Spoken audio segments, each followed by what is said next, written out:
Hello! Hello! Hello, We've returned the right way up. Yes, we I hope. have. Unless Yes. we're upside down this time. Which I don't think we should be. I think we'll be alright. This is great. We all seem to have an awful lot of white space above us. We do. I could stand up. Or you could stand up. One of us could just loom over the other. Or shall I just... I mean, There we are now filling the space. Exactly. The space is now filled. Fill the space however you feel adequately works for you. And we all fit. Oh yes. Apparently we waved. It's good. Yeah, I waved at Sarah. Oh, good. So this is welcome to Social Media 101 with Stuart. Oh my god, this is amazing. So you can wave at people by clicking this, and you wave at them. That's you can also say wave like you did then. Brilliant. And you can also wave. I don't believe it. I don't believe you. I don't believe that I could just wave. I think that's ridiculous. It's ridiculous. There you are. Look, he's just waving. Oh my god, it's amazing. So we should introduce ourselves. We should. I do feel that there's too much space up here. Okay, what can we do about it? Well, I don't think there's anything we... This is going to be so weird, but that works. That does work. I mean, it's going to be really uncomfortable. Is this... we got to love. Yeah, exactly. Thank you very much. Look at all that. Look at that. I mean, that's really working. Thank you. Yay! We did something right. I believe this is us doing something right. We may need to take a break after about 15 minutes, depending on... We haven't discussed how long we're going to do this for. I don't know how long we're going to do this for. Enough. Do you know? Well, we'll see. Shall we see? When we stop having fun. Okay. But if we've stopped having fun and I haven't noticed, feel free to tell me that we've stopped having fun. Okay, that's fine. That's fine. If suddenly I just start just slowly sliding away, then we'll know that you've stopped having fun. Yes. So I should introduce myself. My name's Stuart Moses. I'm the host of the Improv London podcast, and I'm here with guest of episode 118. It's Steff Man. Me. Hello. I'm super excited to be here. It's amazing. I'm glad you're excited to be here. I'm excited to be here as well.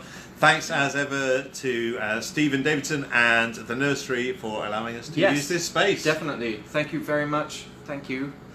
And I want to wave again because I can't hug the screen, which is what I normally do to greet people. Right. I can hug Stuart. That I can do. And I can stand in for the people watching. That's true. That's true. We've just had a lovely chat. We've just had a lovely chat. Thank you for getting us back on topic. That's all right. Don't worry. I kind of you mentioned before that we do my brain's just suddenly going. There are things we're doing. There are things we did a thing. Mention the thing. That's it. That's brilliant. That's it. So yes, we've just recorded episode 118 of the Improv London podcast. Yes. How was it for you? It was really good, thank you. It was lovely. As I said to you, I think two minutes ago, I felt like I had nothing to say, and then I talked for an hour. I don't understand how that happened. You're a magician. I am a magician with magician's hands. Yes. So you've arranged your hair specifically for Madeline Hunter? I have. Maddie, this is for you. I hope it's adequate. It's not done very well because I can't do it very well, and it's not. I'm sorry. It's not proper pigtails. I apologise, but I did bunches, so hopefully we're square. If not, I'll see you on Monday. If anybody has any questions, for Steff or for me, please do questions or requests. Yes, questions or requests. We take questions or requests, so please send them our way. So what did we talk about in our interview that we just did? What did we talk about? We talked about Duck Duck Goose, we talked about Gorilla Panic, we talked about Duck Duck Tales, Glow in the Dark, and my Dead Drunk Detective, which you should all be listening to, which is an amazing podcast. Hashtag not improv, still good. Yes. And we talked about my improv origins, how I came to be. Yes. So do check that out. It'll be out on Wednesday, the 24th of October. Yes. Though you mentioned there were some things that we hadn't discussed. Oh, this is really uncomfortable. I'm just sorry. That's better. There we go. That's good. That's still working. That's still better. Working. Yes. It's good. If at any time you feel that our seating position isn't working, can you let us know and we shall rearrange? I'm just sitting on one leg now. That's actually a bit more sustainable. Do you want okay. to try? I mean, if you're happy with the way you are, I'm alright. I'm perched. No, you see that? Yeah. That's too much. I mean, this is good. Are you comfortable? Okay, good. Let's move on. Yeah, I think it's interesting. In an hour, there never seems adequate enough time to cover the amount of things that you suddenly realise that you wanted to say given the chance, and also the amount of recognition you wish to give people.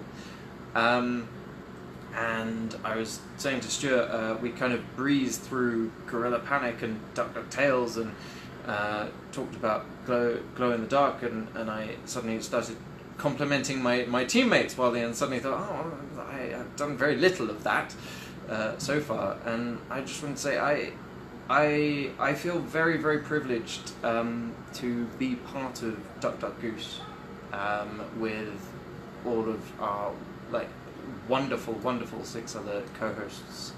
I think it's a night run with exceptional people, and everyone on the team is so fantastic and funny and talented, and so unique in their own way, and it's just a pleasure to meet up with everyone and run a night with everyone each and every week. And the same goes for playing with Gorilla Panic.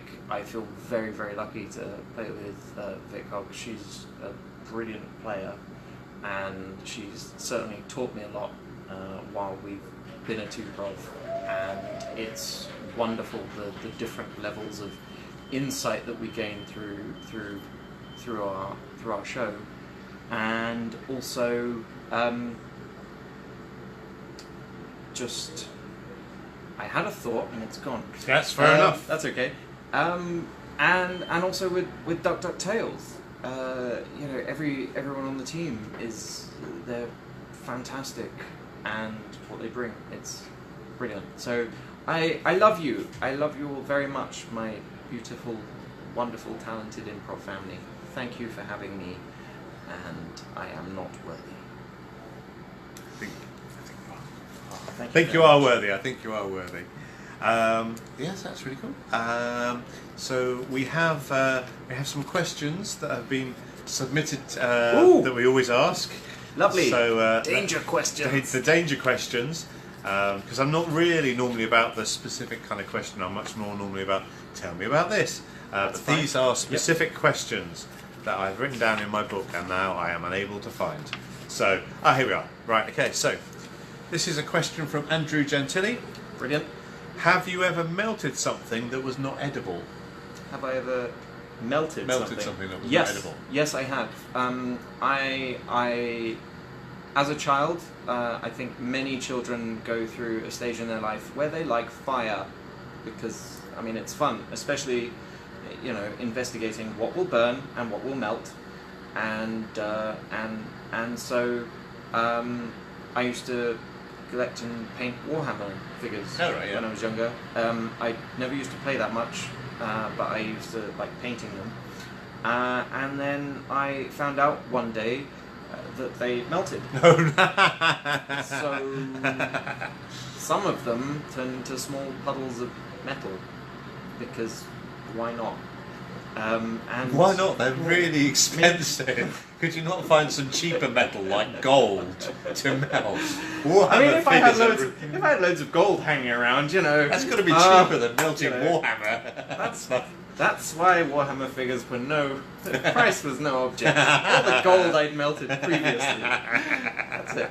I think melting that. I melted a model aeroplane. Really? Well, yeah, because they crash. Plastic, metal. You've melted it all. Yeah. Wow. Hasn't everyone? I suppose so. I've never melted You said a model aeroplane. I've never melted a model aeroplane. Oh, do it! It's so much fun. I rather feel that those days of are behind me now. Yep. But also, I'm trying to think if I've melted anything in my job. What's your job? My job, I work as an architectural model maker. Ah, right. So I make models of buildings, So there is potentially stuff that could be melted. Oh, there's so much stuff that could be melted. So much stuff. But otherwise, nothing necessarily unintentional. Although a long time ago, for models, anything that isn't the specific model is generally called an offsite or context building. And a long time ago, we were building a whole load of those out of boxes of plastic and covering them in wooden veneer.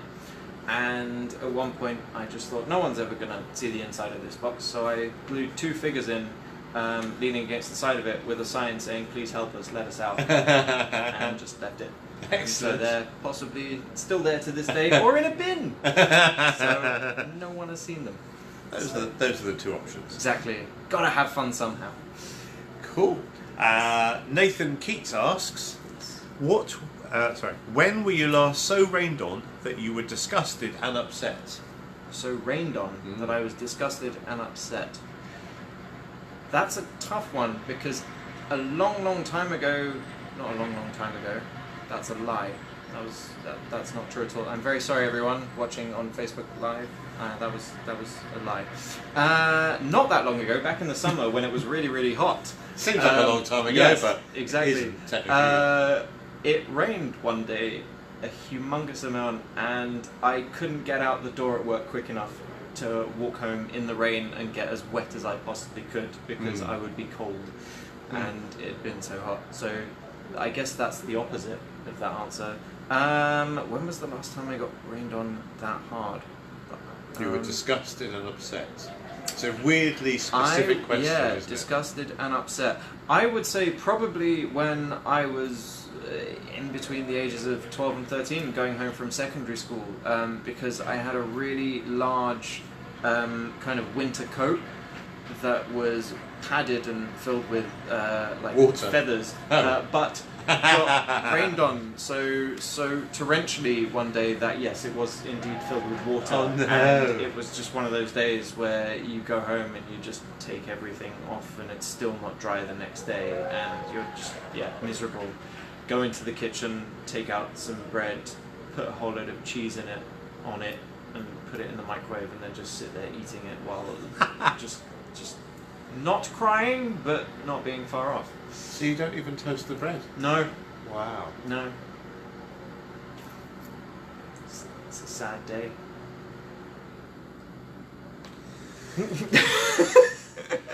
Amy Cook Hodgson asks, Yep. elephants don't forget. Yep. So which memory in your memory bank would you never like to forget? Wow. That's quite an emotional... That's a really specific and interesting question. Do we have time? We have time. I don't know. There are so many. This is going to be a really cutesy one. Holding my nephew 5 minutes after he was born. That was amazing.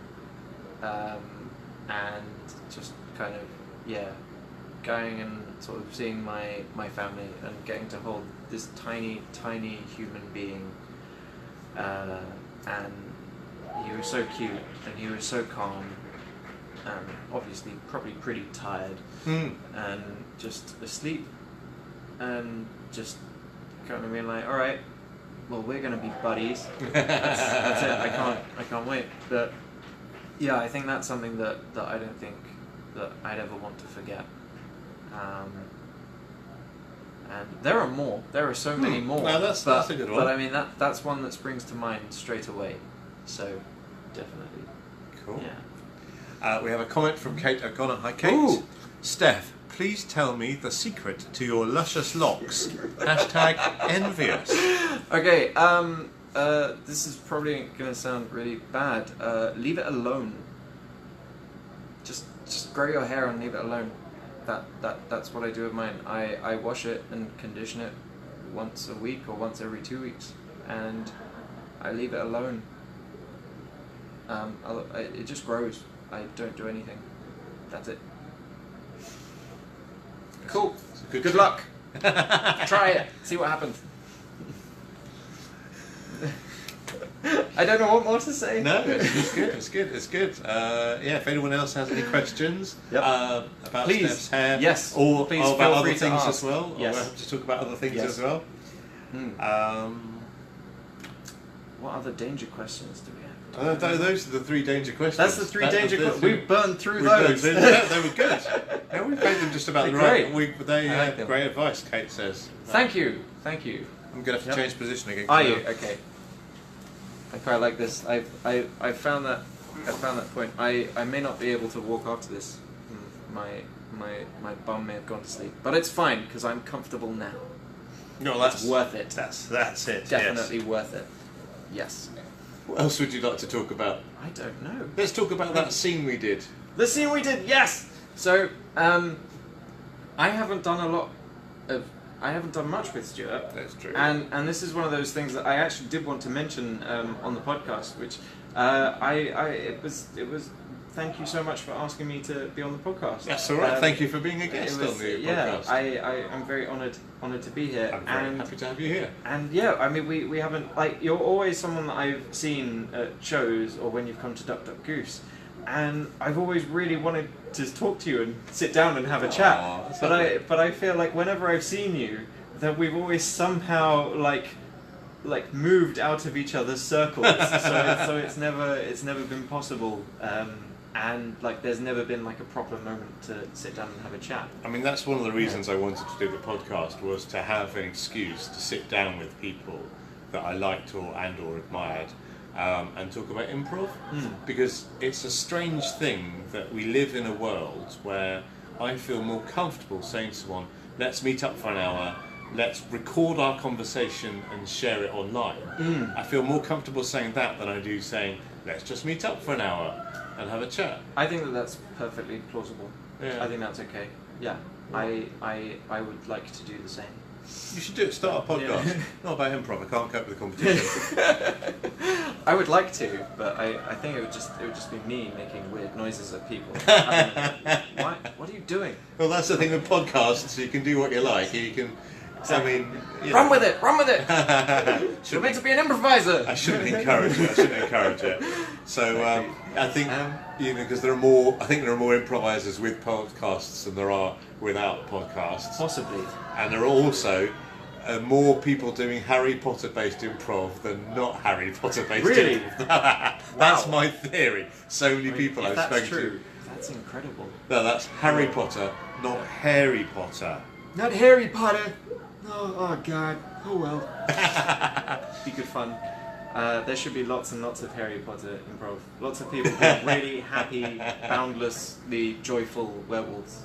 It's important. Try it at home. If you haven't already, just try being happy and joyful and boundless at home, and then imagine you're a werewolf. This seems like good advice. Quite liberating. Our scene. Yes. We've talked around it in a circle. So. There's William. Hello, William. Hello. I thank you very much. I shouldn't really do this, as I should just because you messaged me last night with some really interesting stuff about groups, improvising as a group. Okay. So thank you very much for that. I should just have replied, and I will reply rather than using this to say thank you. It's a good way to check in and make sure it's good. It was a really interesting email, so thank you very much. Hello. I will ask you that question. Tell everyone about the scene that we did. Okay. Do you remember what the prompt was? I don't remember what the prompt was. Was it pony? I don't think it was. But either way. So Stuart and I got picked out of our bucket at Duck Duck Goose, and I'd never done a scene with Stuart before, so I was quite excited and very, very happy. And we started doing this scene, and he just remained silent throughout all of it, but at the same time, like he played a pony who was so emotive and so honest and innocent, like with your eyes. It was absolutely beautiful. And I think was I trying not to feed you, or was I having to feed you an apple? And you kept coming over, butting me with your head, just really gently. That sounds like the sort of thing I would do should I be playing a pony. Exactly, Yeah. And it was beautiful. It It was absolutely such a nice scene and so wonderful to you were absolutely wonderful to play with. Thank you very made brilliant choices in the scene in terms of like coming back at me with what I was talking to you about and everything. It was so much fun. Thank you very much. And it was a joy. So thank you very much for that. Thank you. Yes, doing scenes with less dialogue is certainly something I'm very interested in at the moment. The fewer things you say, the more importance everything you say has. So yeah, trying to make silence a deliberate choice. So I'm not just not saying anything because I can't think of anything, but I'm deliberately choosing not to just fill the scene up with words. It's something I'm really enjoying at the moment. So. I can imagine that. I can definitely imagine that it would be it's definitely a lot of fun trying to get everything out through expression. Yes. And on your face, and also having those wonderful comedic moments where you can have that moment of expression and just have the other person in the scene completely completely exasperated sometimes. And you're still not necessarily in character. In terms of in character, not to the point where I think it would be fun to exasperate the person you're playing with. Although that can be fun. Depends how well you know them. Good. William says, "I love a good silent scene." Thank you. I think it would be a lot of fun to do. I don't know whether I could do it well. But it would be lots of fun. It's a fun thing to try. Few scenes are solved by more words, generally. Well, thank you very much. It was a really fun scene to play. Off the back of that, what are your favourite kind of scenes to play? Like, if you had a favourite sort of type of scene to play. Let's say hello to Ed, and to say... Hello, Mr. Ed! Hello, Mr. Ed. Hello. It's good to see you. We've had a good chat and everything is nice. And I wanted to say hello for old man Steff, who's someone's come and put my hair in bunches. I don't know who.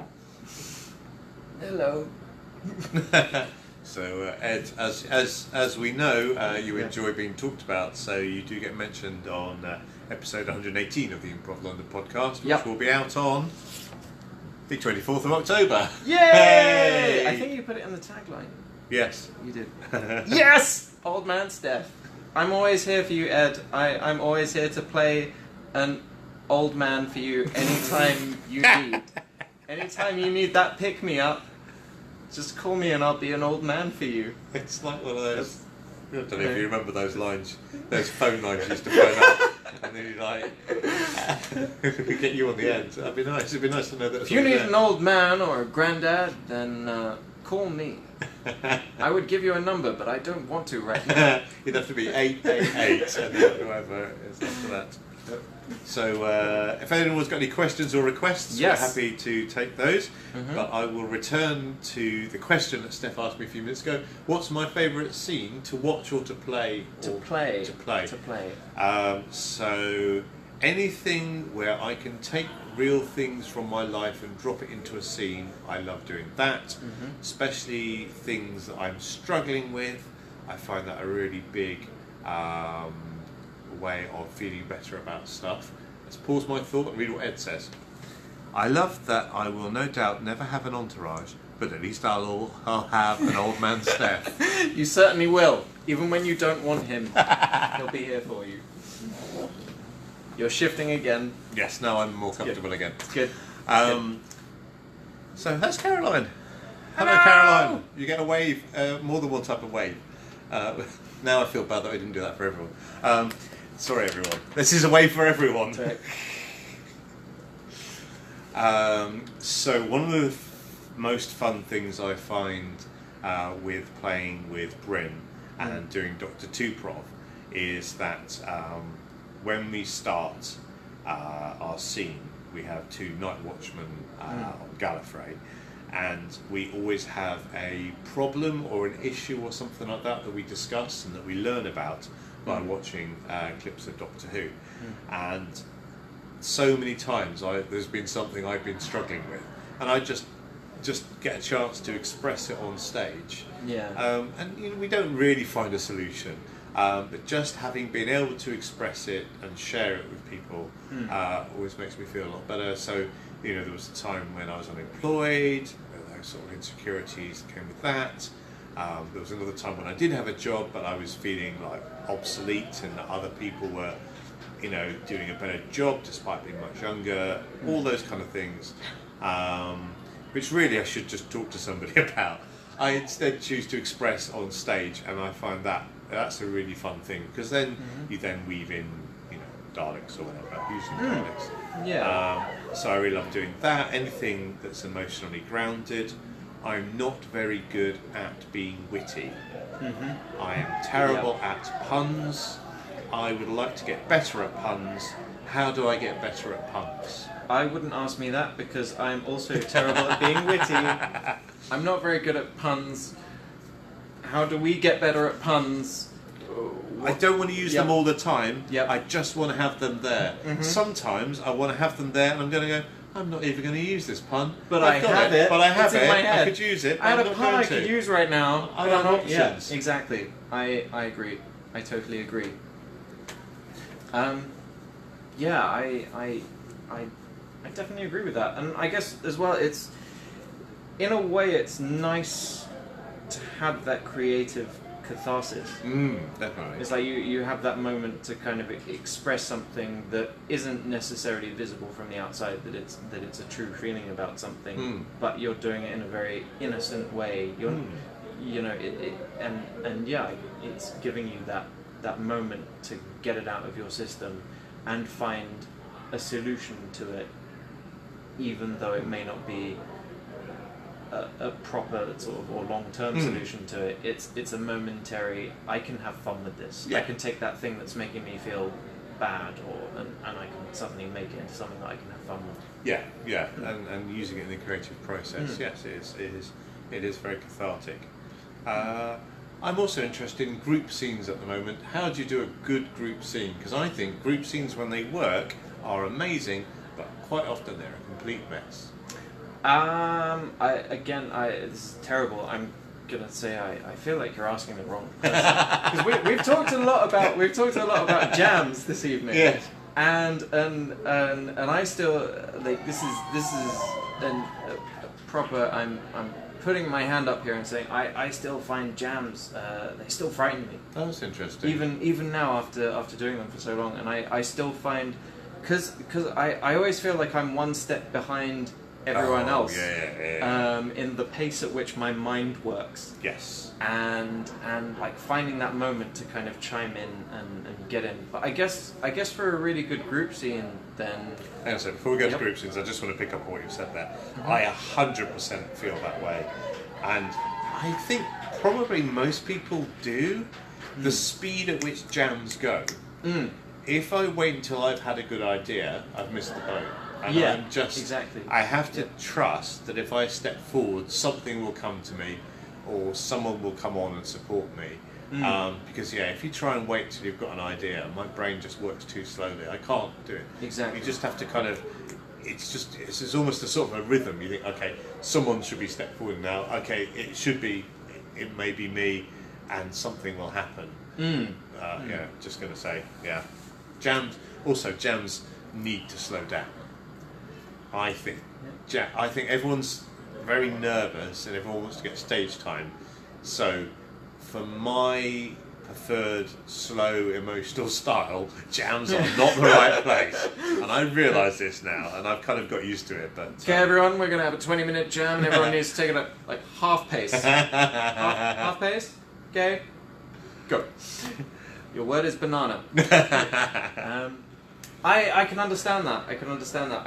I think it's a very it's an interesting balance in terms of the ideas that are rolling around, and also to a degree you want the energy to be there. You want everyone to be having fun and have that energy, but also it is always nice if there's a nice rounded space for kind of everything to sort of fit in.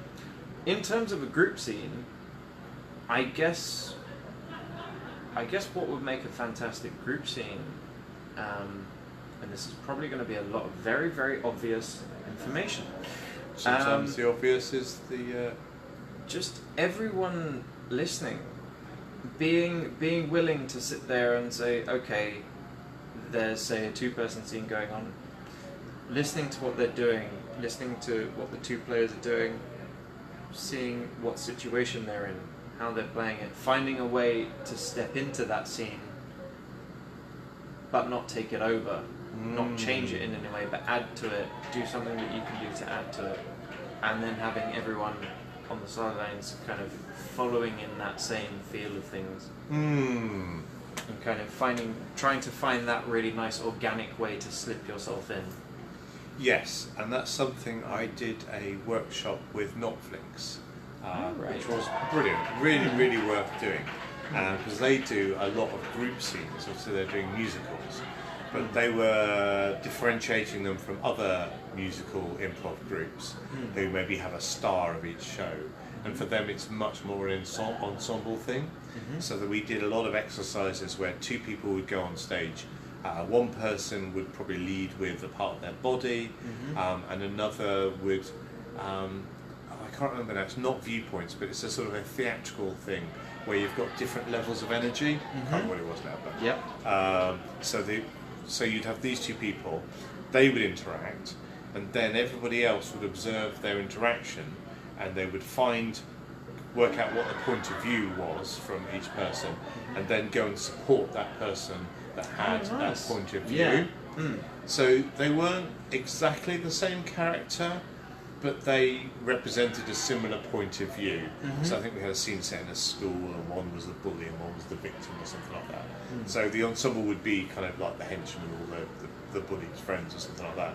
And that worked really well. Nice, yeah. So, but you know, I can imagine. can't- So you're kind of having like-minded characters coming in and joining. So you've still got two points of view, but you've kind of got different sort of variations on stuff like that. So that worked really well. Fantastic. Oh, that must have been really fun. Yeah, it was really good. I don't think they do workshops all that often, but it's well worth going on to them. Cool. Do you have any messages? Any message? This is a big question. Any message to the improv scene through the Improv London podcast? A big message. Oh gosh, I feel like I should have. Come to Duck Duck Goose. Yeah, basically that is the message. Come to Duck Duck Goose Monday nights down in Brixton at the Efra Social. It's our wonderful free jam where you can just come down. Feel free to be welcome as a member of the audience, or get your name in the bucket and jam. Get up on stage with us, and just see some of the wonderful acts that London has to offer, because that's what we like to showcase. Anyone's welcome. Anyone's, any act should feel free to drop us an email.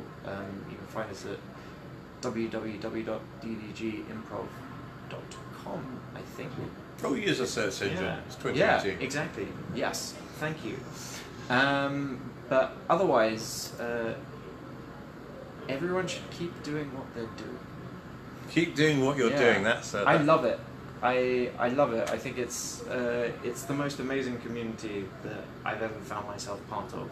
Agreed. It's the most welcoming and understanding community that I've ever found myself part of, and I'm so happy that I did. Because it's suddenly you feel like, oh, I found my people. I found the part that was missing. Definitely. And it's a joy. So definitely. So I would say Mike is watching, and Bryn is watching. Hello. So I would say yes. So I very much noticed this last year. I went up to the Birmingham Improv Festival, and even though I hadn't met very many people there before, because we had the shared language and interest of improv. I felt, if I ever tired of London, I could always go and live in the Midlands. If you're not enjoying jams, I would say keep doing them. Because each time I did a jam, I enjoyed it slightly more. I didn't like it slightly less until I got to the stage where I did enjoy it. So I would say persevere with that. I would also say to a degree, like if you're not enjoying them, like maybe the jams that you're going to, if you feel open enough to talk to the people who run them, talk to the people who run the jams, and mention the fact that you possibly feel uncomfortable, or that you're not enjoying them, or you wish that you'd done more in the jam. Talk about it, and as they're there as the facilitators of the night, then hopefully certainly at our night, we'd be more than happy to help you into a scene, or help you into a scene doing something that you would like to push yourself to do, because that's why we're there. We're there to help everyone have a good time, and that's what everyone should be doing at a jam, is going, playing with others and having a good time and feeling like you can. And so give it a try. Talk to them and find out if maybe it can change your view, and maybe if you can get something out of it that you didn't think you could before, just by having the conversation. That's really encouraging to hear. It would never have occurred to me to have spoken to any of the people running the event. But yes, that's a really lovely thing to do. And I will say, if you do go to Duck Duck Goose, you will be looked after. I don't know if it's a trade secret, but there are jam captains, there are people who are looking out to make sure that everybody is included as much as possible. And to make sure definitely. It's what we do.